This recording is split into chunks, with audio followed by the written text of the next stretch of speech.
First class खेलते हुए आपको ज़्यादा स्ट्रगल तो नहीं करनी पड़ी? स्ट्रगल सबने की, कंपटीशन था और इतना ज़्यादा मीडिया स्ट्रांग नहीं था। डबल सेंचुरी की मैंने एक कराची के खिलाफ, जी तो जी। डॉन में इतनी सी खबर लगी हुई। अब आपको बहुत हार्ड वर्क करना पड़ता था और ऊपर एक ही टीम थी। जो क्लब की सियासत और बाकी चीज़ें वो इसके अलावा थी। T20 वर्ल्ड कप में ग्रुपिंग की बहुत ज़्यादा बात हो रही थी। हमारे जो क्रिकेट बोर्ड के चेयरमैन हैं उन्होंने बड़े बयान दिए कि हम टीम की सर्जरी कर देंगे, ये कर देंगे, वो कर देंगे। बहुत ज़्यादा चेंजेस करने से आप बेहतरी नहीं आ सकते। हम सोचते हैं कि हम ये चीज़ एक नया चेहरा लेके आएंगे, उसको आगे कर देंगे तो अब सब ठीक हो जाएगा। क्रिकेट है, इसको आप कहाँ देख रहे हैं? हम लोग बिल्कुल पेशेंस का मुजाहरा नहीं कर रहे। पहले तो हम जिसको लेके आते हैं उसको अपॉर्चुनिटी दें, डजंट मैटर कोई भी। जो एहसान मानी थे गालिबन उन्होंने 3 साल पूरे किए हैं। आप उन डिसीजन से सेटिस्फाई हैं? उन्होंने आईसीसी में काम किया हुआ था, एक्सपीरियंस था वहाँ से। डिपार्टमेंट क्रिकेट खत्म कर दी। मानी जो थे वो खुद क्रिकेटर नहीं थे, उन्होंने अपनी जिंदगी में कोई क्रिकेट नहीं खेली हुई। आप उनकी एफर्ट को ना देखे हो कि नई चीज लेके आए हैं, तो वो एक माइंडसेट तो नया लेके आए थे। क्या रीजन थी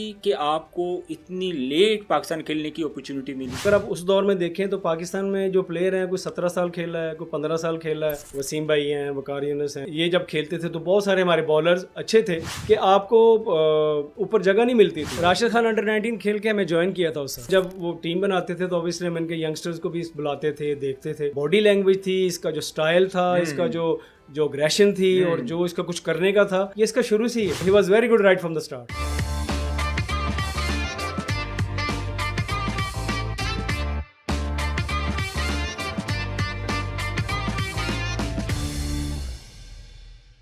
बिस्मिल्लाहिर्रहमानिर्रहीम। पब्लिक पॉडकास्ट में आपको खुशामदीद कहते हैं। मैं शाहनवाज़ ख़ान हूँ और आज के मेरे मेहमान हैं साबिक टेस्ट क्रिकेटर भी हैं, उसके अलावा चाइना के हेड कोच रह चुके हैं, स्कॉटलैंड के हेड कोच रह चुके हैं। और उनके साथ अगर मैं बात करूं तो अफ़गानिस्तान की टीम जब इतनी तगड़ी टीम कंसीडर नहीं की जाती थी उस वक़्त इंज़माम भाई और रमज़ान भाई जो थे वो अफ़गानिस्तान के कोच थे। आज उन्होंने कीमती टाइम निकाला है हमारे लिए, हमारे पॉडकास्ट के लिए, स्पेशली पब्लिक पॉडकास्ट के लिए। आज के मेरे मेहमान हैं, उनका नाम मैं आपको बता दूं, आपको सरप्राइज़ होने की ज़रूरत नहीं। जी, मोहम्मद रमज़ान हमारे साथ हैं। मोहम्मद रमज़ान, अस्सलाम वालेकुम सर। वालेकुम सलाम। रमज़ान भाई कैसे हैं आप? अल्लाह का शुक्र, अल्हम्दुलिल्लाह। रमज़ान भाई सबसे पहले तो मुझे ये बताएं कि अपने कैरियर का आगाज़ आपने कब किया और क्रिकेट की तरफ कैसे आना हुआ आपका? एक आम सी बात जो आपने कई दफ़ा सुनी होगी कि बचपन से ही क्रिकेट का शौक था। ठीक है। और मेरे वालिद साहब खेलते थे, जी जी। तो मैं उनके साथ जाया करता था उनका मैच देखने के लिए। जब वो खेलते थे तो मैं बाहर बैठ के उनका मैच देखता था, फिर उनके साथ ही आता था। तो और वो मुझे मैचेस में भी लेके जाते थे। ठीक है। जैसे कोई पाकिस्तान के कोई भी इंटरनेशनल टीम पाकिस्तान से खेलती थी इकबाल स्टेडियम में, तो वहाँ से जब मैंने प्लेयर्स को देखा कि जब वो प्लेयर्स खेलते हैं और जब वो मैच के बाद बाहर निकल रहे थे और लोगों का जो हजूम उनकी तरफ जाता था, तो वो मुझे बड़ा अट्रैक्ट करता था कि ये क्रिकेट भी ज़बरदस्त एक गेम भी मुझे बहुत पसंद आ रही थी। ठीक है कि इसका जो डिसिप्लिन और जिस तरह से ये खेलते थे। और सेम टाइम पे जब मैं उस वक्त पाकिस्तान के जो सुपरस्टार्स होते थे, माजिद खान, ज़हीर अब्बास, इमरान खान वगैरह, जब मैं ये देखता था कि ये इनको लोग किस हद तक इनसे मिलने के लिए वो बेताब होते थे, कितना वो जंप लगा के और हजूम में से भाग के इनसे हाथ मिलाना अपने लिए फ़ख्र महसूस, तो मुझे बहुत अट्रैक्टिव ये चीज़ लगती थी। अच्छा, उस वक्त आपके दिल में शौक पैदा हुआ कि मैंने भी अब आने वाले वक्त में जो भी दुनिया इधर से उधर हो जाए मैंने क्रिकेट ही खेलनी है? हाँ, वो मेरे लिए एक बड़ा इंस्पायरिंग टाइम था। अच्छा, कोई स्पेसिफिक प्लेयर आपकी जो इंस्पायरेशन जिससे आप बहुत ज़्यादा इंस्पायर थे उस वक्त? शुरू में माजिद खान मुझे बहुत पसंद थे। अच्छा। क्योंकि उनका जो बैटिंग स्टाइल और उनकी जो पर्सनैलिटी थी वो मुझे बहुत अट्रैक्ट करती थी। ठीक है। तो ओपनिंग वो करते थे, हैट पहन के आते थे, तो बहुत ज़्यादा ज़बरदस्त उनका स्टाइल भी खेलने का। और वो एक ज़बरदस्त, हालांकि ज़हीर अब्बास ने काफ़ी जो मैंने पहली सीरीज़ देखी वो इंडिया के ख़िलाफ़ थी। अच्छा। मैं छोटा सा बच्चा था तो उसमें ज़हीर अब्बास ने 2 डबल सेंचुरियाँ की। ठीक है। तो लेकिन मुझे माजिद खान से बहुत ज़्यादा था। और इमरान खान तो खैर ऑब्वियसली पहले इमरान खान या पहले माजिद खान? उस वक्त मुझे माजिद खान बहुत ठीक है, बहुत पसंद थे। और रमज़ान भाई ये तो आपने बता दी कि आप पाकिस्तानी जो प्लेयर थे लेजेंड्स माजिद खान और ग्रेट इमरान खान से आप इंस्पायर थे, लेकिन दुनिया की क्रिकेट भी तो आप ऑब्वियसली उस वक्त क्रिकेट तो होती ही थी ना, तो उस वक्त कोई बाकी जो दुनिया में बड़े बड़े नाम क्रिकेट खेल रहे होते थे, तो कोई जिसको आप कहते हैं कि ये भी एक मेरे लिए इंस्पायरेशन है, वो कौन सा नाम है? देखें, जो दुनिया में उस वक्त जो बहुत प्लेयर अच्छा खेल रहे थे ना, आप उनमें से एक प्लेयर, उसने इतना बड़ा नाम नहीं कमाया, लेकिन I was very impressed, Martin grow. अच्छा। न्यूजीलैंड का वो, जी जी जी। जैसे विवियन रिचर्ड्स हैं, या जैसे आप कह सकते हैं कि गैरी सोबर से, या डॉन ब्रैडमन, जिस तरह के बहुत बड़े बड़े नाम, और वो वैसा उनका उस जैसा नाम तो नहीं है, लेकिन मैंने देखा है कि वो बड़े ही ज़बरदस्त प्लेयर थे। एक उस वक्त न्यूजीलैंड का इतना बड़ा नाम नहीं था, और ना ही बहुत बड़े बड़े प्लेयर थे उस टीम में। ठीक है। और वो एक ऐसा प्लेयर था कि जो किसी भी टीम के खिलाफ डट जाते थे, और ज़बरदस्त उनका बैटिंग की परफॉर्मेंस और उनकी टेक्निक और खेलने का स्टाइल, तो वो मुझे बहुत पसंद है। अच्छा, लेकिन एक टाइम आता है क्रिकेटर रियलाइज़ करता है कि यार ये जो क्रिकेटर है, मतलब अब मैं समझता हूँ कि मेरा भी एक टाइम है एक अच्छा क्रिकेट खेलने का, एक अच्छे लेवल पे मैं क्रिकेट खेलूँ। ये चीज़ आपने कब रियलाइज़ की? आपको कब इस चीज़ का ख्याल आया कि अब मुझे थोड़ी अच्छी क्रिकेट खेलनी चाहिए? देखिए, ये एक प्रोसेस है।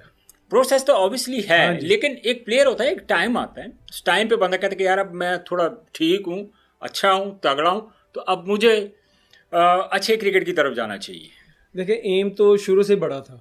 ठीक है। कभी भी ये नहीं सोचा था कि मैंने कोई फर्स्ट क्लास क्रिकेट खेलनी है, ये नहीं सोचा था मैंने कोई जॉब लेनी है, जो लोगों का गेम होता है कि उस वक्त जो जो बड़े डिपार्टमेंट थे, United bank, PIA, light bank वगैरह, ये नहीं सोचा था कि कल को मैंने किसी जॉब के लिए या इसके लिए। शुरू से एक ही एम था कि मैंने पाकिस्तान के लिए खेलना है, मैंने अपने मुल्क के लिए खेलना है। ठीक है। और वो एम ऐसा था उन दिनों, तो आपको पता है कि एक ही टीम, वो टेस्ट क्रिकेट में भी वही होती थी, वनडे में भी वही बनती थी। ठीक है। 20 ओवर क्रिकेट तो नहीं थी गालबन उस वक्त। और 3 दिन के मैचेस में भी जो कोई साइड मैच होता था, 2-4 प्लेयर ट्राई होते थे, बाकी वही प्लेयर प्रैक्टिस करते थे जिन्होंने उनके खिलाफ आगे टेस्ट सीरीज में या वनडे में खेला। ऐसे ही है।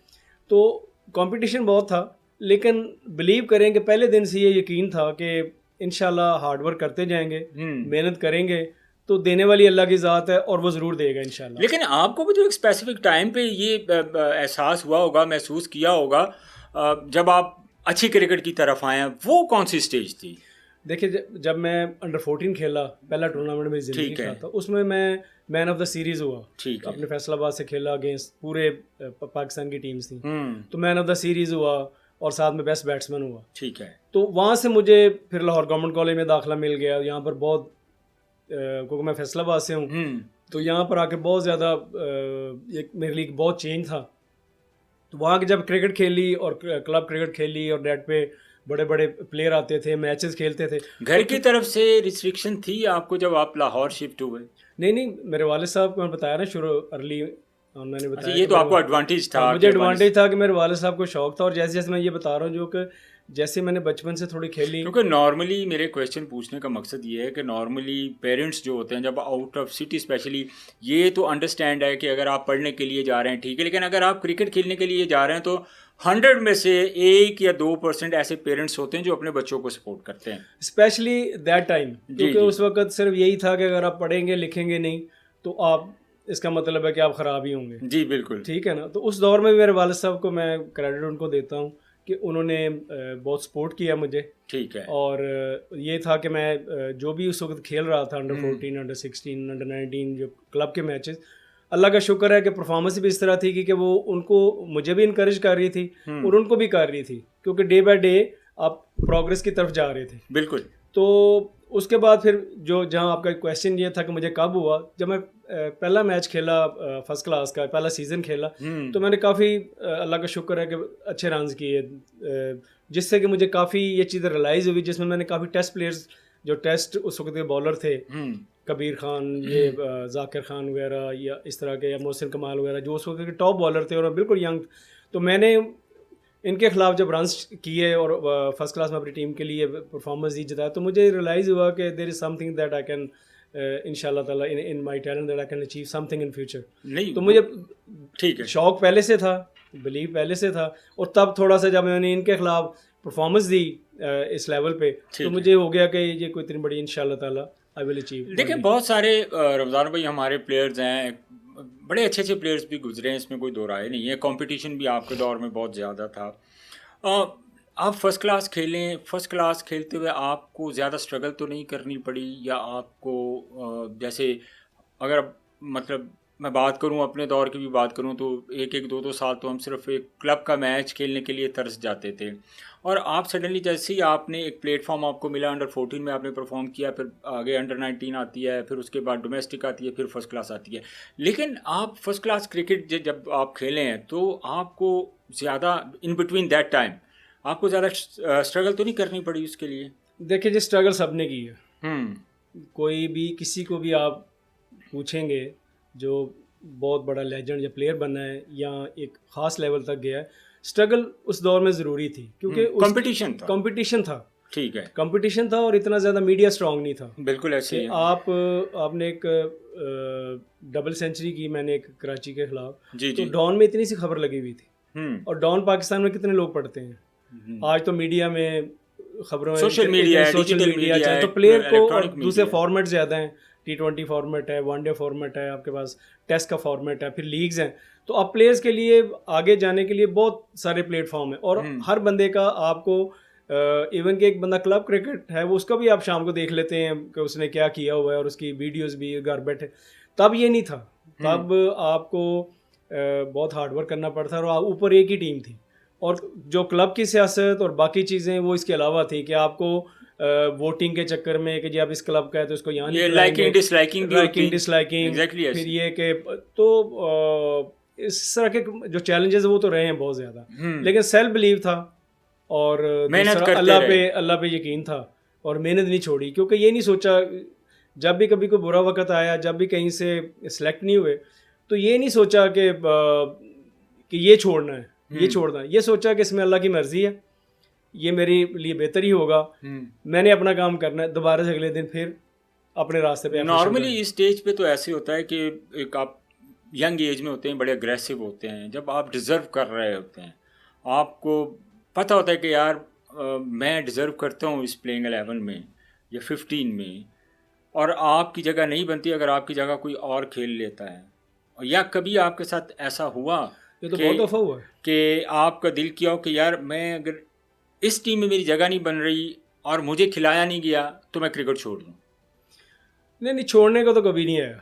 ये अग्रेसिव का लफ्ज़ मैंने इसलिए इस्तेमाल किया छोड़ने का, क्योंकि मैं शुरू से थोड़ा कूल एंड काम हूँ और ओपनिंग बैट्समैन था, तो उसमें भी मुझे ये कि आपको पता अब तो क्रिकेट थोड़ी डिफरेंट होगी, क्योंकि क्रिकेट में अब हम जो टेस्ट क्रिकेट है वो भी अग्रेसिव वे से खेली जाती है। तो उसमें भी 4 रन का आपको स्ट्राइक रेट जो है ना वो तकरीबन आपने शुरू से लेके चलना होता है। बिल्कुल ऐसे। और लोग अब वो वाली क्रिकेट नहीं जो उस दिन में 2-2 दिन में सेंचुरी करते थे, 1.5 दिन में सेंचुरी।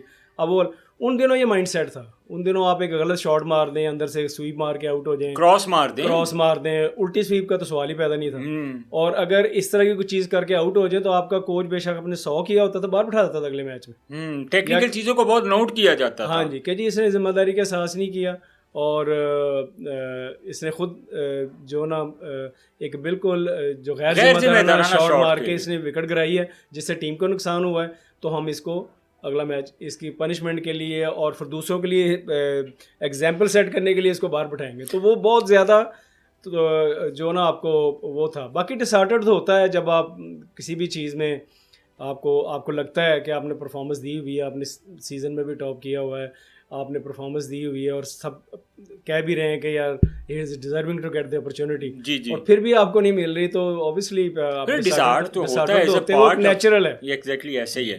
लेकिन रमज़ान भाई इसमें एक और चीज़ भी देखें, अब आपने माशाल्लाह काफ़ी अगर मैं गलत नहीं हूँ तकरीबन 176 फर्स्ट क्लास मैचेस के लिए आपने, तो आपका डेब्यू हुआ पाकिस्तान के लिए 1996 में 97 में अगेंस्ट साउथ अफ्रीका, पिंडी का जो साउथ अफ्रीका पाकिस्तान आई थी टूर पे। और तो आप क्या समझते हैं कि आपको डेब्यू जो है वो जितनी आप फर्स्ट क्लास खेल चुके थे या जितना आप परफॉर्म कर चुके थे, क्या रीज़न थी कि आपको इतनी लेट पाकिस्तान खेलने की अपॉर्चुनिटी मिली? उसको मैं पहले आपको एक चीज़ बता चुका हूँ कि मीडिया नहीं था, इतना हाईलाइट नहीं होते थे आप इतने, ठीक है। और दूसरा ये कि जो कोई प्लेयर पाकिस्तान से अगर आप उस दौर में देखें तो पाकिस्तान में जो प्लेयर हैं कोई 17 साल खेला है, कोई 15 साल खेला है, कोई 13 साल खेला है, ठीक है। और हमारे जो ओपनर्स थे ये सईद अनवर, आमिर सुहेल वगैरह, ये दोनों ही 6-7 साल तक तो यही ओपनर रहे हैं। तो उस दौर में या इसी तरह जैसे दूसरी तरफ ले जाऊँ, जैसे वसीम भाई हैं, वकार यूनुस हैं, ये जब खेलते थे तो बहुत सारे हमारे बॉलर्स अच्छे थे, लेकिन ये ऊपर इतनी ज़बरदस्त परफॉर्मेंस दे रहे थे और ये ओपनर्स भी सईद अनवर वगैरह इतनी अच्छी परफॉर्मेंस दे रहे थे कि आपको ऊपर जगह नहीं मिलती थी। नीचे आप परफॉर्म करते थे, ऊपर एक बड़ा गैप था और आप ऊपर से, क्योंकि वो ये ऑलरेडी परफॉर्म, तो आपको वो अपॉर्चुनिटी उस साल जब आपका टाइम आया तब मिली है, तब इतनी चेंजेस नहीं होती थी बहुत ज़्यादा। ठीक है, लेकिन आपकी तो रमज़ान भाई शुरू से ही जब आप यूपीएल की तरफ से खेलें, बहुत अरसा आप खेलें, आपकी सबसे ज़्यादा जो दोस्ती थी वो इंज़माम के साथ थी, इंज़मामुल हक के साथ। और जब भी आपको कभी देखा जाता था इकट्ठे ही होते थे, इवन आप रूममेट भी इकट्ठे होते थे। सो इंज़माम जब पाकिस्तान खेले हैं उसके बाद वो एक स्ट्रॉन्ग मेंबर होते थे पाकिस्तानी स्क्वाड का, प्लेइंग 11 के। तो क्या उस वक़्त इंज़माम से आपकी इसके बारे में बात नहीं होती थी? नहीं, हेल्थी कॉन्वर्सेशन तो हमेशा होती थी पॉजिटिव वे में, क्योंकि वो तो उस पोजीशन में थे और फिर आप इतना परफॉर्म करके आ रहे थे, क्योंकि उस पोजीशन में थे कि वो अर्ली ऑन, जाहिर है जब आप इतना अरसा अपने इकट्ठे गुजारा, इतनी अच्छी दोस्ती है, तो ऑब्वियसली फिर जाहिर एक दोस्त तो बंदे को कहते हैं ना कि यार तू कुछ क्या है, अपॉर्चुनिटी तो वही है ना जो पाकिस्तान खेलने की। नहीं, आपकी बात ठीक है। कॉन्वर्सेशन तो मैंने बताया ना कई दफ़ा होती थी, प्रैक्टिस भी इकट्ठे करते थे, बैंक से भी इकट्ठे खेलते थे, और जब मैंने अंडर 14 का बताया वो भी हमने इकट्ठी खेली थी। अच्छा। फिर कॉलेज में भी इकट्ठे थे, फिर फैमिली, वो एक डिफरेंट रिलेशन है अपार्ट फ्रॉम क्रिकेट। ठीक है, हम दोनों एक ही फील्ड के बंदे हैं, लेकिन आपको पता कि ये तो अपने नसीब की बात होती है कि किसी को अपॉर्चुनिटी पहले मिल गई और उसने उस अपॉर्चुनिटी को अवेल कर लिया। ठीक है। और किसी को अपॉर्चुनिटी लेट मिल गई, लेकिन हो सकता है कि उस कंपटीशन में उस तरह से आप ना नहीं परफॉर्म कर सके जो अप टू द एक्सपेक्टेशंस थी दैट टाइम, या आपने किया तो आगे कंपटीशन इतना था कि आपको उतनी और अपॉर्चुनिटी नहीं दी जैसे आज मिलती है कि एक प्लेयर एक मैच, दो मैच, एक सीरीज़ वो खेलता है और उसके बाद फिर आप उसको देखते हैं। वहाँ पर आपको एक आध मैच दिया, आपने नहीं किया, तो फिर आपको वापस जाके सीज़न और डोमेस्टिक में चले गए आप। तो वो था, ये कॉन्वर्सेशन होती थी। बाकी भी ये वकार भाई वगैरह, मुश्ताक वगैरह, हम सारे यूबीएल में एक ही टीम से कुछ 15-16 ये तब ये लोग टेस्ट प्लेयर थे, सारे वहाँ खेलते थे। जो मेरी बात है कि वो आपस में एक हेल्थी कंपटीशन रखते थे, लेकिन ऑब्वियसली आप कितने भी हो जाएं दोस्ती या relations, in my point of view वो एक डिफरेंट है। वहाँ सीखने के लिए तो हम लोग एक दूसरे, मेरे से काफ़ी, मैंने इनसे बैटिंग की चीज़ें भी उस वक्त, ये सीनियर हो गए थे, सीख रहे थे, खेल भी रहे थे, प्रैक्टिस में वो चीज़ें अडॉप्ट भी करता था, सीखता भी था, लेकिन ये डिफरेंट है दोस्ती और बाकी चीज़ें, रिलेशंस।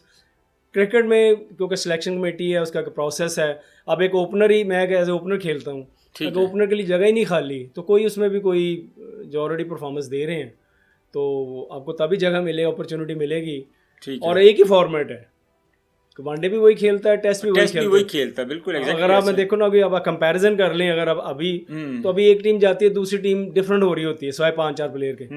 T20 डिफरेंट जा रही है, वनडे डिफरेंट जा रही है, टेस्ट जा रही है, और कई तो ये खेलते ही नहीं, वो तो उनका फोकस ही लीग क्रिकेट है कि उनका क्या मैंने दूसरी क्रिकेट, वहाँ तब हमारे पास इतनी चॉइसेस नहीं थी, तो वो परफॉर्मेंस ज़रूर थी, वो होती थी, अल्लाह का शुक्र है। वो भी अल्लाह का शुक्र अदा करते थे कि इतने बड़े मुल्क में से आप अगर टॉप करते हैं, इतने बड़े मुल्क में से अगर आप 2-4 प्लेयर में हर साल आते हैं, बिल्कुल, तो ये ऑनर की बात है, अल्लाह का बड़ा शुक्र है। ठीक है। और बस बाकी ये कि अगर हो सकता है आज का दौर होता तो आपको बहुत ज़्यादा अपॉर्चुनिटी और मिल जाती। नहीं, आजकल का दौर होता तो फिर शायद आप इंज़माम होते और आप होते, तो मेरा ख्याल आजकल के दौर में शायद आप टीम से बाहर भी ना होते, और आप इस वक्त भी आपको 1-2 साल कंटिन्यू मौके दिए जाते, जिस तरह हमारे सामने आजकल की क्रिकेट में हो रहा है। फर्स्ट क्लास आपने बहुत खेली, उसके बाद आपने एज ए प्रोफेशनल भी काफ़ी क्रिकेट खेली। अपने क्रिकेटिंग कैरियर का मुझे ये बताएं, कोई ऐसा बॉलर एज ए बैटर, क्योंकि आप बड़े टेम्परामेंट वाले प्लेयर थे, और जब आप बैटिंग करने के लिए जाते थे तो आपके बारे में ये होता था कि अब रमज़ान भाई चले गए तो 4 पाइयाँ लाए हो इन्होंने आउट नहीं होना है। सो कोई ऐसा कोई वाक़या आप मुझे बताएं, जब कोई ऐसा बॉलर जो अपने आपने क्रिकेटिंग कैरियर में जिसको फेस करते हुए आपको लगा हो कि यार ये बॉलर थोड़ा सा प्रॉब्लम क्रिएट कर सकता है। देखिए, सारी दुनिया को उस बॉलर से प्रॉब्लम रही है, वर्ल्ड क्लास बॉलर हैं और वो अपनी तर्ज के, आप एक ही बॉलर हैं, वसीम भाई, वसीम, ठीक है। क्योंकि वो नेचुरली बॉलर भी थे, डिटर्मिनेड भी थे, हार्ड वर्किंग भी थे, और अल्लाह ताला ने उनको भरपूर टैलेंट दिया हुआ था। ठीक। यानी कि दूसरे बहुत सारे जो हमारे और लेजेंड जैसे वकार यूनुस वगैरह हैं, जी जी, ये बहुत एक्स्ट्रा हार्ड वर्क करते थे उस लेवल तक जाने के लिए जितना वसीम भाई के पास ऑलरेडी वो टैलेंट की वजह से वहाँ पर ऑलरेडी थे कि जो उनके रिस्ट में और उनके उस चीज़ों में था। तो उनको खेलते हुए कभी भी आप इजी फील नहीं करते। अच्छा। बेशक वो विकेट आपका घास वाला है, वो चाहे फ्लैट विकेट, फ्लैट पिच है। बाकी तो होता है ना कि हम देखते थे कि यार फ्लैट पिच है, आज आ जाए जो मर्जी आ जाए, आज तो बड़ा इजी है एक बैटिंग, जैसे हम बैटिंग पैराडाइज कहते हैं। जी जी। लेकिन उनके लिए हर चीज़ जो थी, वो जो उनका जो एक्शन था, जो उनका कंट्रोल था, और जो उनकी लाइनर लेंथ थी, ठीक है, आगे वाले बॉल जो नॉर्मली जिसको हम स्टॉक बॉल एरिया कहते हैं, गुड लेंथ का एरिया है कि वहाँ पर बॉल लगे तो आप उसको आराम से मैनेज कर लेते हैं अपनी बॉडी के अंदर। लेकिन वसीम भाई का वो वाहद बॉलर थे कि उनका बॉल वहाँ से लग के, अब ये नहीं पता कि इस शोल्डर के पास से जाना है, बैटर को टाइम ही नहीं मिलता, हाँ, वो यहाँ इधर से जाना है, बहुत आगे से, बहुत और पूरी स्विंग के साथ उनका बॉल जो है ना, तो सम टाइम वो अनप्लेएबल हो जाते थे, सम टाइम क्या मोस्ट ऑफ टाइम। जी, मोस्ट ऑफ टाइम वो उनको मैनेज तो करते। ऑब्वियसली जब आपने सारा साल हम प्रैक्टिस भी करते थे, ट्रेनिंग भी करते थे, और इन सबको अपने विजुलाइज करके कि इनके खिलाफ हमें अपॉर्चुनिटी मिले। खैर उस वक्त इतनी टेक्नोलॉजी भी तो नहीं होती थी, उस वक्त तो डिपेंड किया जाता था कि जितनी आप हार्ड वर्क करेंगे, जितनी आप मेहनत करेंगे, उसके हिसाब से आपके अंदर इंप्रूवमेंट आएगी। कंपटीशन इतना ज़्यादा होता था। लेकिन कोई ऐसा बॉलर भी तो होगा ना जो बॉलिंग करने आया है, तो क्या आज पाकिस्तान में पहले ये होता था, आपको पता कि पुराने बॉल जो है ना वो रिवर्स स्विंग बड़ा होता था। ठीक है, उन दिनों ये मैच रेफरीज बहुत ज़्यादा नहीं होते थे। जी जी जी, ठीक है ना, और बहुत ज़्यादा रिस्ट्रिक्शंस भी नहीं थी कि बॉल आपने किया तो बाद में आपने एम्पायर को दे दिया, बॉल अपने पास ही होता था। हाँ, उस दौर में शाहिद महबूब एक बॉलर थे, ये कराची के, जो आजकल वो हाई परफॉर्मेंस सेंटर में थे इधर, ठीक है, कराची में भी थे, फिर इंग्लैंड सेटल्ड हो गए, ऑलराउंडर थे, पाकिस्तान का वर्ल्ड कप भी खेले हैं, टेस्ट प्लेयर हैं। वो उस बॉल से कमाल बॉलिंग करते थे। अच्छा, वो एक ऐसे बॉलर थे, उन्होंने बड़े आउट किए हैं डोमेस्टिक के, और पाकिस्तान से भी खेले हैं वर्ल्ड कप। वो एक ऐसे बॉलर थे कि इतने नए बॉल से डेंजरस नहीं थे, कि जैसे ही थोड़ा ओल्ड बॉल हो जाता था ना, तो वो बॉल को पूरे कंट्रोल से, मैंने देखा कि डोमेस्टिक के वो ज़बरदस्त बॉलर थे, और उनको खेलना वाकई एक आर्ट था, आप कह सकते हैं। अच्छा रमज़ान भाई, आपका कोचिंग का माशाल्लाह बहुत एक्सपीरियंस है, आप चाइना के भी हेड कोच रहे हैं, डेवलपमेंट में भी आपने काम किया। चाइना का नाम क्रिकेट में तो नया है, लेकिन खैर आप नेशनल टीम के भी कोच रहे हैं। चाइना से पहले आप स्कॉटलैंड के भी कोचिंग कर चुके हैं टीम की। उससे पहले जो अफ़गानिस्तान की मैं बात करूँगा, जब आप और इंज़माम भाई अफ़गानिस्तान के कोच आप बने, तो उसके बाद हमने देखा कि अफ़गानिस्तान की टीम के अंदर बहुत इम्प्रूवमेंट आई है।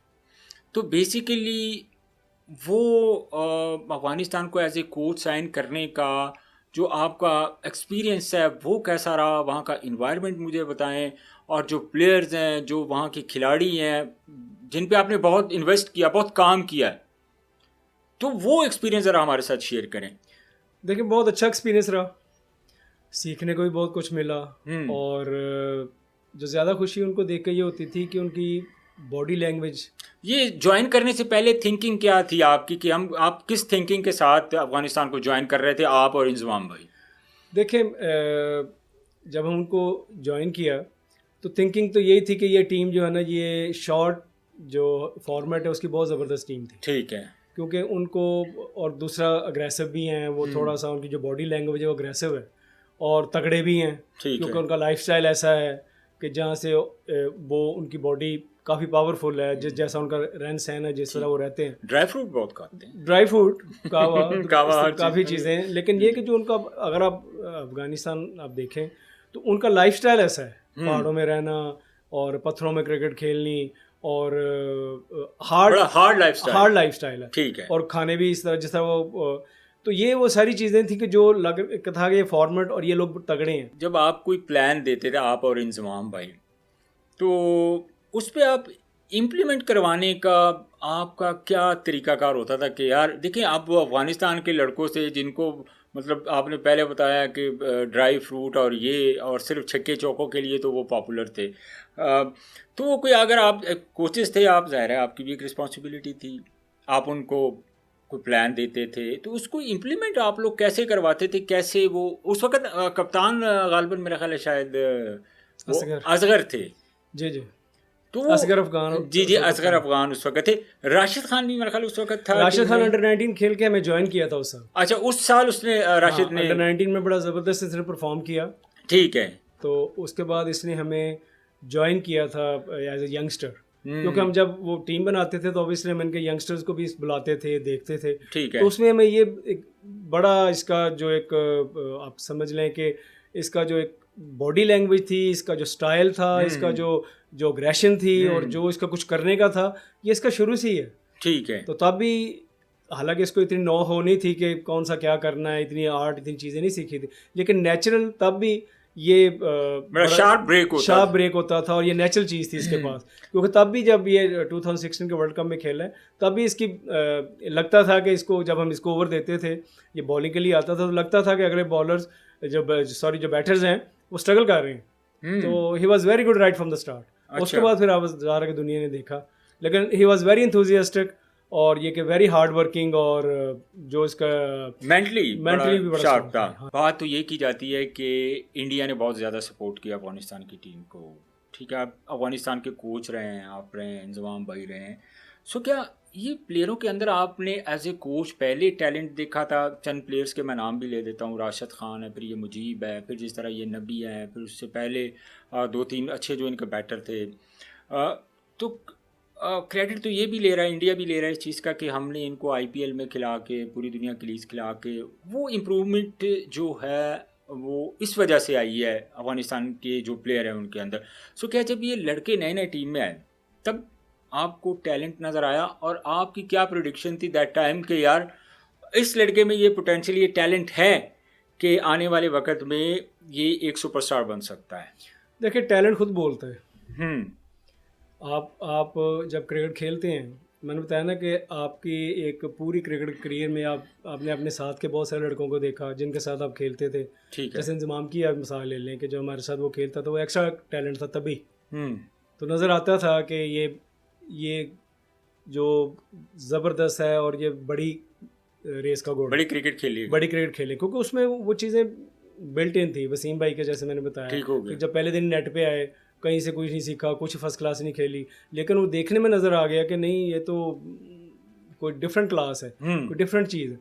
तो वो इसी तरह जो जब ये राशिद खान आया खेलने के लिए, तो ये बॉल करता था, तो हमारे प्लेयर जो ऑलरेडी 5-5 साल से अफ़गानिस्तान की टीम में खेल चुके थे और अफ़गानिस्तान टीम में उनको बहुत ज़्यादा एक्सपीरियंस हासिल था और परफॉर्मेंसेस भी थी उनकी अगेंस्ट अदर कंट्रीज़। ठीक है। वो भी बड़ी मुश्किल से इसको डील करते थे। जैसे ये बॉलिंग करता था, इसको मुश्किल से उस हिसाब से खेलते थे, कंफर्टेबल नहीं होते थे। तो तभी नज़र आ गया कि ये एक ऐसा प्लेयर है, ये ऐसा बॉलर है कि अगर इसने जो थोड़ी सी अपनी लाइन लेंथ और इम्प्रूव कर ली, थोड़ी सी इसको कॉन्फिडेंस लेवल इसका हाई हो गया, और ये जो एक होता है इंटरनेशनल लेवल जो होता है, इसमें इसने अपने आप को सेटल कर लिया, तो ये बड़ा ज़बरदस्त, इसको नहीं कोई इतनी आसानी से पकड़ सके। ठीक है। सेम अजीब का भी ऐसा ही था, और नजीब ज़दरान था उनका एक, नजीब ज़दरान था, वो भी एक बड़ा ज़बरदस्त उस वक्त हिट मारता था कि लगता था कि ये बहुत अच्छा खेलता। हशमतुल्ला, जी, जो उनका हशमतुल्ला, बिल्कुल वो एग्जैक्टली। उनमें उसमें डिफरेंट टैलेंट था। वो ज़्यादातर विद द ग्राउंड खेलता था। नजीब ये था कि आपने उसको, जब आपको ज़रूरत पड़नी ज़्यादा रन के लिए, आप भेज दें, वो आपको 2 ओवरों में 20 कर देगा, ठीक है, 25 कर देगा। हशमत को जब आपको लगे कि टीम थोड़ी सी विकटें गिर गई हैं, इसको भेज दो, तो ये जाके रन भी करेगा विद द ग्राउंड 5-6-7 के एवरेज से, लेकिन ये अंदर भी रहेगा इसमें। तो ये वो क्वालिटीज़ थी इन प्लेयर्स में जो हमने आइडेंटिफाई की। आप लोग जब कोचिंग कर रहे थे, और आपकी कोचिंग के बाद हमने एक इम्प्रूवमेंट हम लोगों को नज़र भी आई कि अफगानिस्तान की टीम एक टोटल एक डिफरेंट टीम हमें नज़र आई। रमज़ान भाई, आपने चाइना की कोचिंग भी की है, अभी रिसेंट पास में आप चाइना के हेड कोच थे। तो चाइना एज ए कोच, अगर मैं आपसे कहूँ, चाइना क्रिकेट के पॉइंट ऑफ व्यू से, इन्वायरमेंट, फूड, ये एक्सपीरियंस हमारे साथ शेयर करें उसका। देखिए, जब मैंने ये असाइनमेंट ली ना, जी जी, तो मेरे जो क्रिकेट के हल्का बाप के कुछ दोस्त, ठीक है, बहुत दोस्त थे, और जो ऑलरेडी वहाँ करके आ चुके थे। जी जी जी, जावेद मियादाद भी जा चुके हैं वहाँ पे। वो भी जा चुके थे। राशिद खान, राशिद भाई जो जी जी से पाकिस्तान के टेस्ट प्लेयर, उन्होंने काफ़ी काम किया है, कुछ बांग्लादेश के कोचेज़ भी वहाँ पर जा चुके हैं। तो मैंने इसको एक चैलेंज की तरह लिया। ठीक तो है। सब कहते थे वहाँ क्यों जा रहे हैं, वहाँ तो क्रिकेट का वो सेटअप ही नहीं है, वहाँ पर अवेयरनेस नहीं है, बिल्कुल ऐसे ही। चाइना जो है ना रैंकिंग में भी बहुत नीचे है, इस तरह। तो मैंने इसको एक चैलेंज लिया कि ये दुनिया में बाकी हर चीज़ में इतने कामयाब हैं, किसी भी फील्ड में आप ले लें, बिजनेस दुनिया का वहाँ से हो रहा है, टेक्नोलॉजी में देख लें, इंफ्रास्ट्रक्चर में देख लें, ठीक है। बहुत सारी एग्जांपल्स जब भी हम जिक्र करते हैं तो हमारा पहला या दूसरा ध्यान हमारा चाइना पे पड़ता है। एग्जैक्टली ऐसे ही। तो मैंने इस चैलेंज को लिया कि वाई नॉट कि मैं वहाँ पर जाऊँ और मैं देखूँ कि ये लोग अपनी ज़िंदगी में इतने कामयाब हैं तो क्रिकेट में कामयाब क्यों नहीं है। यस। तो इसको मैंने एक I take this assignment as a challenge. मैं वहाँ चला गया, बहुत सारे चैलेंजेस थे जो मुझे नज़र आया कि भाई इस वजह से ये लोग ऊपर नहीं आ रहे। एक तो वहाँ पर ये टॉप प्रायोरिटी नहीं क्रिकेट उनकी। ओके। क्योंकि क्रिकेट को जैसे हमारे यहाँ जब मैं ही छोटा था, मैंने स्कूल कॉलेज में दाखिला लेना था तो मैंने उससे पहले अंडर 14 में परफॉर्मेंस दी, तो मुझे कॉलेज से हर चीज़ की ऑफ़र थी कि इसकी फ़ीसें भी माफ़, इसकी किताबें भी माफ़, सारी फैसिलिटीज और इसको ये भी है, और मुझे किसी ने सामान भी ऑफ कर दिया। और उसके बाद हमारे एक ख़ास टाइम के बाद डिपार्टमेंट में और पैसों का एक सिलसिला और फ्यूचर नज़र आता है कि कल को कुछ बन गए तो यहाँ। चाइना में ये नहीं है। चाइना में क्लब क्रिकेट नहीं है, स्कूलों और कॉलेजों में, यूनिवर्सिटी में क्रिकेट है। वो जब तक पढ़ते हैं, खेलते हैं, वो खेलते हैं। उसके बाद फिर वो उनको जब 20-22 के बाद वो अपनी डिग्री मुकम्मल करते हैं, वो जॉब पे चले जाते हैं, बेशक कितने भी अच्छे प्लेयर हों। लेकिन ज़्यादा फोकस उनका मेरा ख्याल है कि एथलेटिक्स के वगैरह, बाकी सब चीज़ों में आप देख लें, जो स्पोर्ट्स की बात करूं, इंडिविजुअल्स में वो लोग बहुत सक्सेसफुल हैं। जो देखें, बैडमिंटन हो गया उनका, ये टेबल टेनिस हो गया, बैडमिंटन हो गया, ठीक है, स्विमिंग, स्कॉश, ये वो जितने भी इंडिविजुअल ज़्यादा है ना उनमें बहुत अच्छे। टीम गेम्स में वो, और स्पेशली क्रिकेट में, क्योंकि ये टॉप प्रायोरिटी नहीं रही उनकी, इसकी वजह से आपको कॉलेज में एडमिशन नहीं मिलेगा, इसकी वजह से आपको कल को कहीं कोई जॉब ऑफर नहीं होगी, इसकी वजह से, और जब आप खेल कैंप में भी हैं तो आपको इतने ज़्यादा वो पैसे ऑफर नहीं होते कि आप उसमें अपना कुछ देख सके कि इससे मैं अपनी लिविंग कर लूँ। ठीक है। तो उसके अलावा लैंग्वेज बैरियर है कि मैं था, मेरे साथ ट्रांसलेटर होता था, जो भी मैं कहता था वो आगे कन्वे करता था, फिर वो जो उसको कहते थे वो मेरे तक पहुँचता था। ठीक है ना। तो उसके अलावा वहाँ पर जो लैंग्वेज बैरियर के अलावा कल्चर डिफरेंट है, उनका लाइफस्टाइल हमारे से बहुत डिफरेंट है। ठीक है। 5 से 6 नाश्ता, 11 से 12 लंच, और शाम 5 से 6 जो शाम को आप डिनर कर लेते हैं। फिर उनके हमारे यहाँ पे 5 से 6 बजे नॉर्मली टी टाइम होता है। हाँ जी, हेल्थी लाइफस्टाइल, उसको देखना। फिट बड़े हैं क्योंकि फिटनेस उनकी यूनी में है, कॉलेज में है, आप एग्ज़ाम नहीं आप क्लियर कर सकते अगर आप फिट नहीं है, तो आपका टेस्ट होता है। उसके अलावा इन चीज़ों में 5-5 मंजिला बिल्डिंग तक वो आपको लिफ्ट ऑफर नहीं करते। 7 मंजिला बिल्डिंग लिफ्ट, तो ये उनका, बेशक ओल्ड बंदे भी हैं, आते जाते हैं। ठीक है। और साइकिल पे आप लोगों को देखेंगे, वॉक करते देखेंगे। तो ये चीज़ें उनमें बड़ी ज़बरदस्त थी। लेकिन क्रिकेट में बड़े चैलेंजेस थे, क्योंकि फुटबॉल ग्राउंड थी, जैसे आस्ट्रो वाली फुटबॉल ग्राउंड, वहाँ मैचेस वगैरह खेलते थे। ठीक है। उनसे कम्युनिकेशन के लिए हर वक्त एक बंदे की ज़रूरत पड़ती थी, या फिर आप उसके लिए ऐप डाउनलोड किए हुए थे कि जिस पर ट्रांसलेशन करते थे, कि आप इंग्लिश में लिखते थे, फिर वो समझाते थे, या अपने एक्शन से समझाते थे। ठीक है। तो इंफ्रास्ट्रक्चर की कमी, शौक का ना होना कि आपने 100% काम करना है, क्योंकि उनकी तरफ से इसमें करियर नज़र नहीं आ रहा। तो फिर ये किस पर्पस के लिए क्रिकेट के ऊपर, अगर आप माशाल्लाह कोच रहे, आपसे पहले भी जावेद मियां चाइना की भी उन्होंने कोचिंग की है, तो फिर वो इन्वेस्ट तो कर ही रहे थे ना, तो किस माइंडसेट के साथ वो इन्वेस्ट कर रहे थे? देखिए, जो इन्वेस्टमेंट है ना वो ICC और ACC की तरफ से ज़्यादा, क्योंकि ये क्रिकेट की डेवलपमेंट के लिए कोचेस भेजते हैं। ठीक है। जो लोकल उनका था अकोमोडेशन और आपकी ट्रैवलिंग और फूड वगैरह, ये लोकल उनका, बाकी सारा आपकी टिकट्स, आपका मंथली जो आपकी सैलरीज हैं, ये सारी ये ICC और ACC आपको, एशियन क्रिकेट काउंसिल और इंटरनेशनल, क्योंकि इनका काम है दुनिया में क्रिकेट को प्रमोट करना। जी। चाइना का जो हमें उन्होंने किया था वो तब एशियन गेम्स हुई हैं चाइना में। ठीक है। जिसमें इंडिया, पाकिस्तान, श्रीलंका, ये सब टीमें गई हैं, और ये उनके हंगझो शहर में हुआ था। उसकी बेस पे हम लोग वहाँ पर एज ए कोच गए थे। ठीक है। तो वो बाद में ये वजह बनी वहाँ जाने की। उसके बाद हमने काम किया वहाँ पर, टैलेंट के लिए बहुत अपने बेस्ट एफर्ट की, और अल्लाह का शुक्र है कि हमने, चाइना ने कभी किसी टीम को हराया नहीं था, और वर्ल्ड कप क्वालिफायर में हमने पहली दफ़ा चाइना किसी इंटरनेशनल मैच में जीती। मतलब ज़्यादा आपकी बातों से तो मैंने ऑब्जर्व किया है कि ये लोग ज़्यादा मेडल्स की तरफ भागते हैं, चाइनीज़ जो थे, लेकिन हमने देखा है बाकी गेम्स में बहुत आगे होते हैं, लेकिन क्रिकेट हर किसी के लिए, चाइना और क्रिकेट, हमें ये ज़बान भी तो आपने काफ़ी सीख ली होगी चाइनीज़ की। पेशावर ज़ल्मी ने भी एक इनिशिएटिव लिया था, गालबन 2 चाइनीज़ प्लेयर उन्होंने कोई मैच तो नहीं खेले थे, लेकिन वो पेशावर ज़ल्मी के साथ थे। तो वो क्या बिजनेस पॉइंट ऑफ व्यू की वजह से साथ रखे हुए थे, या वो क्रिकेटर अच्छे थे? आपको तो बेहतर पता होगा क्योंकि आप ज़ाहिर है उस पूरे उस चीज़ को देख के आए। इनकरेजमेंट के लिए, एप्रिसिएशन के लिए, कि किसी तरह क्रिकेट का शौक डेवलप हो, ठीक है, को अपॉर्चुनिटी नज़र आए। क्योंकि मैं भी जब वहाँ था तो मुझे, क्योंकि ये चीज़ें नज़र आ रही थी, तो मैं अपने प्लेयर्स को कहता था कि आप अच्छा खेलो, अच्छा खेलो, अच्छे इम्प्रूव करो, इसको, इस गेम को सीखो। दुनिया, मैं उनको वो दिखाने की कोशिश कर रहा था कि जो यहाँ से बाहर हो रहा है, क्योंकि मैंने बहुत ज़्यादा कंट्रीज़ में ट्रैवल किया है, प्रोफेशनली खेला भी हुआ है। ठीक है। तो मैं उनको ये बताता था कि चाइना में अगर क्रिकेट नहीं, अगर आप अच्छा खेलेंगे, अपॉर्चुनिटी आपको है, आप यहाँ पर हम आपके साथ काम कर रहे हैं, आप अच्छे खेलें, इम्प्रूव करें, आपका इंग्लैंड में कॉन्ट्रैक्ट होगा एज ए प्लेयर, अमेरिका में क्रिकेट बहुत जा रही है, तो आप इस गेम को ये ना समझे कि इसमें कुछ नहीं है।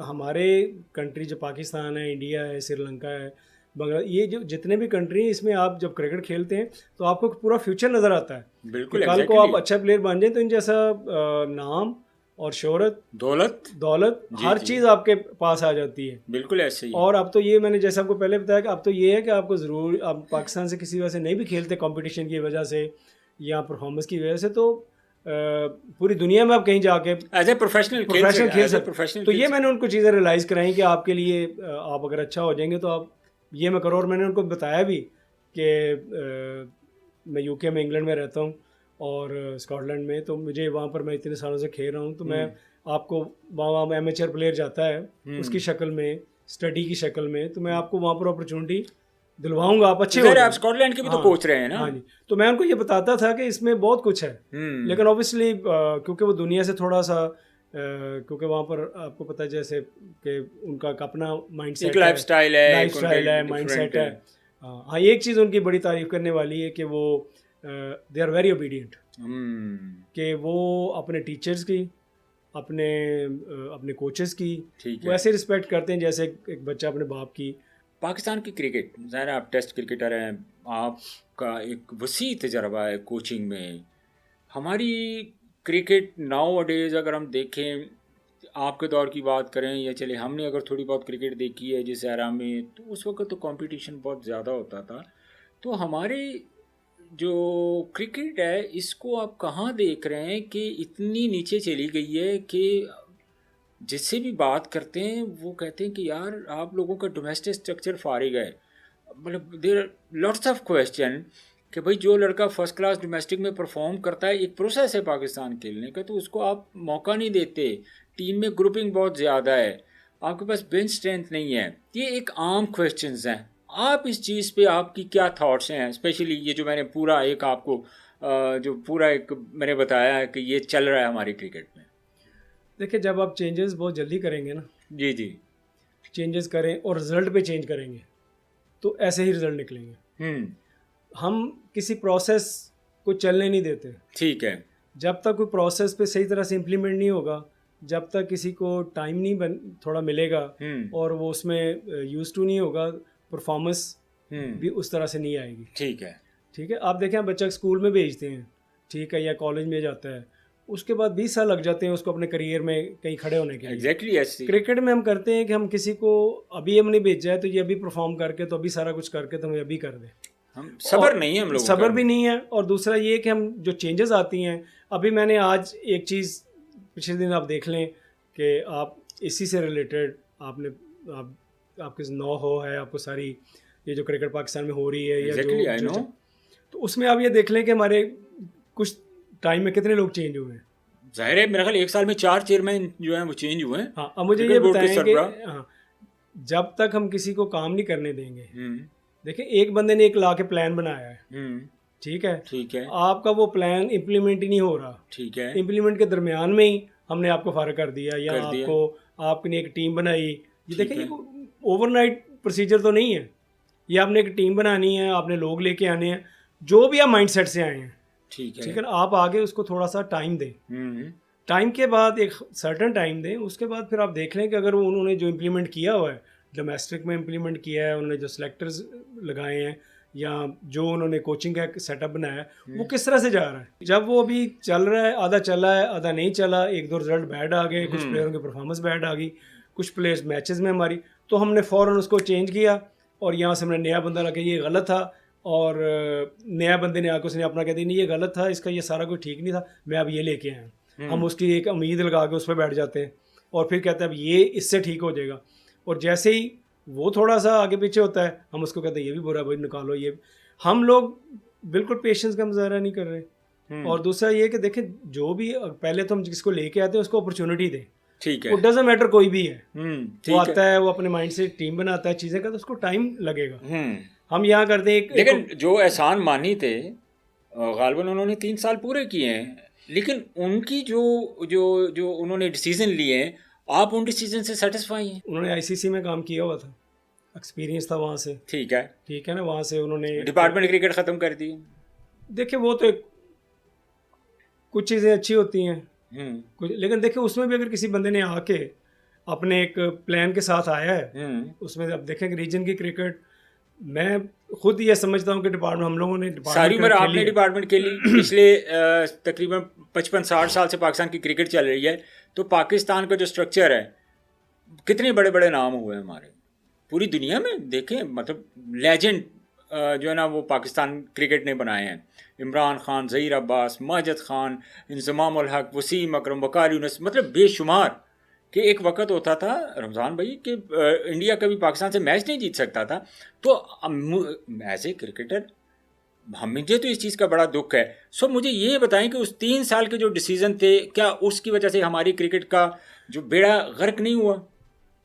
मैंने आपको ये बताया ना कि हम बहुत ज़्यादा जल्दी चेंज करते हैं चीज़ें, तो उसमें थोड़ा टाइम ज़रूर लगा है, लेकिन एहसान मानी जो थे वो खुद क्रिकेटर नहीं थे, उन्होंने अपनी ज़िंदगी में कोई क्रिकेट नहीं खेली हुई थी। वसीम खान तो क्रिकेटर नहीं, लेकिन उन्होंने साथ में माइंड से देखो उन्होंने एक एफर्ट की है।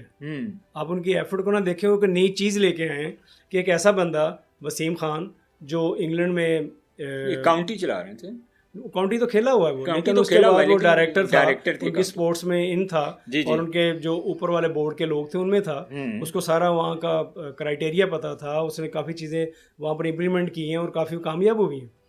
तो वो एक माइंडसेट तो नया लेके आए थे ना, कि एक बंदा ऐसा लेके आए जो ऑलरेडी वहाँ पर है, और यहाँ पर आके वो जो बंदा आया उसको ज़ाहिर वो यहाँ रहता नहीं है, ठीक है, उसको हमारे लोगों की मेंटालिटी का नहीं पता, उसको हमारे नहीं पता कि यहाँ पर प्लेयर क्या सोचता है, हमारे यहाँ मसाइल क्या हैं, क्योंकि इंग्लैंड के मसाइल और हैं, वहाँ पर एक काउंटी टेस्ट प्लेयर है और काउंटी का प्लेयर है, उनमें कुछ ज़्यादा फ़र्क नहीं है वो मुआवजे के हिसाब से, लेवल के हिसाब से। वसीम खान को तो टेस्ट क्रिकेटर्स का भी नहीं पता था। ये तो मेरे साथ एक मरतबा ऐसा इंसिडेंट हुआ था कि हमारे साथ कुछ टेस्ट क्रिकेटर थे उस इवेंट में, वसीम खान उन टेस्ट क्रिकेटर्स का किसी ने तारुफ करवाया कि ये टेस्ट क्रिकेटर है। तो इस तरह के बंदे से आप क्या तवक्को कर सकते थे? देखिए ये तो कॉमन मिस्टेक हो सकती है, ठीक है। देखें अब दुनिया में बहुत सारे प्लेयर्स हैं, लेकिन डोमेस्टिक में हम देखा जब डिपार्टमेंट क्रिकेट ख़त्म हुई रमज़ान भाई, तो 3000 से 3500 या मैं गलत हूँगा शायद 4000 के करीब जो लड़के थे वो बेरोज़गार हुए। देखिए हमारे मुल्क के हिसाब से डिपार्टमेंट क्रिकेट का ख़त्म होना ठीक नहीं था। ठीक है, वजह उसकी ये है कि हमारे मुल्क में बच्चे जो है ना सर्वाइवल के लिए शुरू करते हैं, घर से इतनी सपोर्ट नहीं होती, और क्रिकेटर ज़्यादातर अगर आप ओवरऑल देखें तो बनता ही वही है जो या तो लोअर मिडिल क्लास हो या गरीब हो, ठीक है, और वो फिर खेलता है क्रिकेट कि इसके लिए सर्वाइवल के लिए मैं आज कुछ खेलूंगा, कल कुछ बन जाऊंगा तो मैं आगे चला जाऊँ। उसमें जैसे ही वो 15, 16, 17 साल में एक फास्ट बॉलर बन जाता है या थोड़ा सा वो बैट्समैन बन जाता है, तो उसको कहीं से उसको सपोर्ट हो जाती थी। वो डिपार्टमेंट था, डिपार्टमेंट की पहले अंडर 19 टीम होती थी, वहाँ से सपोर्ट हो जाती थी। जैसे मैंने आपको स्कूल कॉलेज का बताया, वहाँ फीसें हो जाती थी, कंपटीशन बड़ा होता था, तो उसके बाद डिपार्टमेंट में आ जाता था, जहाँ पर उसकी एक सैलरी लग जाती थी, उसको डेली वेजेस, और घर वाले भी खुशी खुशी उसको, घर में भी रिस्पेक्ट हो जाती थी और खुशी खुशी अपना सामान भी ले सकते, कमाऊ पुत हो जाता था। हाँ, तो वो पाकिस्तान का हम कंपेयर करें इंग्लैंड से, ऑस्ट्रेलिया से या बाकी कंट्री से, वो एक वेलफेयर जो स्टेट्स हैं, वहाँ पर इलाज फ्री हैं, वहाँ पर एजुकेशन फ्री है, या वहाँ पर बहुत सारी ऐसी चीज़ें हैं। मैं वहाँ पर स्कॉटलैंड में रहता हूँ, बहुत सारी ऐसी चीज़ें हैं कि आपका इलाज के आपने पैसे नहीं देने, अपने एजुकेशन के पैसे नहीं देने, ठीक है। आपने अगर कोई आपको कोई मसला है, कोई आप बिज़नेस आपका ठीक नहीं चल रहा, तो उतने टाइम पे जो आपका सोशल वर्कर हैं, ठीक है, तो वो आपको उतनी देर तक सपोर्ट करते हैं और आपके लिए ढूंढते हैं जॉब। तो वो तो ऐसा कंट्री है। एज ए टेस्ट क्रिकेटर मैं आपसे पूछ रहा हूँ, बहुत सारे प्लेयर्स आपके डिपार्टमेंट की तरफ से भी खेल रहे हैं इस वक्त। जो T20 वर्ल्ड कप में ग्रुपिंग की बहुत ज़्यादा बात हो रही थी, फिर उसके अंदर अगर मैं बात करूँ तो हमारे जो क्रिकेट बोर्ड के चेयरमैन हैं उन्होंने बड़े बयान दिए कि हम टीम की सर्जरी कर देंगे, ये कर देंगे, वो कर देंगे। लेकिन जब ये टीम अनाउंस हुई है तो ऑलमोस्ट तकरीबन 2-3 लड़कों के अलावा वही टीम खेल रही है। सो क्या हमें कौन से इनिशिएटिव लेने की ज़रूरत है, कौन से ऐसे फैसले करने होंगे हंगामी बुनियादों पर, ताकि हम पाकिस्तान की क्रिकेट का जो रिवाइवल है हमें कम से कम नज़र तो आए ना कि 2 साल में ये क्रिकेट ठीक होगी या इसको 3 साल लगेंगे, 5 साल लगेंगे, कोई डायरेक्शन तो हमें नज़र आए। तो आप क्या कहते हैं इसके बारे में? देखिए, जो मैंने पहले एक चीज़ आपको बताई है ना कि चेंजेस, बहुत ज़्यादा चेंजेस करने से आप बेहतरी नहीं आ सकती। ठीक है। देखिए, हम क्या करते हैं, हम सोचते हैं कि हम ये चीज़ एक नया चेहरा लेके आएंगे, उसको आगे कर देंगे तो अब सब ठीक हो जाएगा। ये मैंने आपको पहले बताया, एक प्रोसेस है। ठीक है। प्रोसेस इन दैट सेंस कि आप पाकिस्तान की टीम वर्ल्ड कप में जा रही है, ठीक है। कोचेस का काम कब शुरू होता है? कोचेस का काम तब शुरू होता है जब आपकी टीम इकट्ठी हो, कोच आए, टीम के साथ काम करे, देखे कि कौन सा बंदा प्लेयर किस नंबर पे है, कौन सा प्लेयर फॉर्म में है, टीम में किस चीज़ की कमी है, टीम को जेल करने में क्या मुझे करना है, ठीक है, इनका माइंडसेट क्या है, और इन पे मैंने फिटनेस पे क्या, सब चीज़ें करके वो सब चीज़ के मुताबिक अपनी टीम को तैयार करे। ये कोच का काम है कि वो उसको सबको समझे और उनको एक करे। और उसके वक्त टीम बनाने वक्त उसको अगर कोच ये नहीं अंदाज़ा लगा सकता, नहीं पता कर सकता ये टीम के कि इनके क्या चल रहा है या टीम में क्या, तो ये डिसीजन पहले लेने वाले हैं। ठीक है। आपने टीम बनाई, अनाउंस कर दी, कोच ने ज्वाइन कर लिया। अब कोच सारा कुछ तो आपके वर्ल्ड कप में देख रहा है कि कौन से कि किसका कोई अग्रेसिव है, किसी का क्या माइंडसेट है, किसकी को पुरानी रेपुटेशन से तो नहीं खेल रहा, उससे अच्छा प्लेयर जो बाहर बैठा है वो उससे ज़्यादा अच्छा प्लेयर है, वो अभी करंट अच्छा है लेकिन वो सीनियर नहीं है, हम उसको, तो ये सब चीज़ें हम बेसिकली करके रहे हैं कि हम लाते हैं और टीम के साथ भेज देते हैं। बहुत शुक्रिया रमज़ान भाई, आज आपने बड़ा कीमती वक्त गुजारा, हमें दिया, बल्कि बड़ा कीमती वक्त है हमारे पब्लिक पॉडकास्ट के लिए। नाज़रीन, मैं आपको बताता चलूँ कि रमज़ान भाई ने तो खैर बड़े अच्छे तरीके से सारा कुछ एक्सप्लेन किया अबाउट कोचिंग, हमारी डोमेस्टिक क्रिकेट के बारे में क्या क्या ख़राबियाँ हैं, किन किन चीज़ों पे काम करने की ज़रूरत है। और स्पेशली मैं ये पॉइंट अपने नाज़रीन को ज़रूर बताऊँ कि जिस तरह रमज़ान भाई ने कहा कि जो भी चेयरमैन आता है उसको टाइम देना चाहिए। अगर कोई पॉलिसी वो बनाता है तो अगर टाइम टेन्योर पूरा होता है तो जो चाहे वो आने वाला चेयरमैन है उन पॉलिसीज़ के ऊपर इम्प्लीमेंट लाजमी करे, क्योंकि वो एक पॉलिसीज़ का तसलसल है जो आपकी क्रिकेट को बेहतरी की तरफ लेके जा सकता है। आज के पॉडकास्ट से मुझे इजाज़त दीजिए, इंशाल्लाह अगले पॉडकास्ट में आपसे दोबारा मुलाकात होगी। अल्लाह हाफिज़।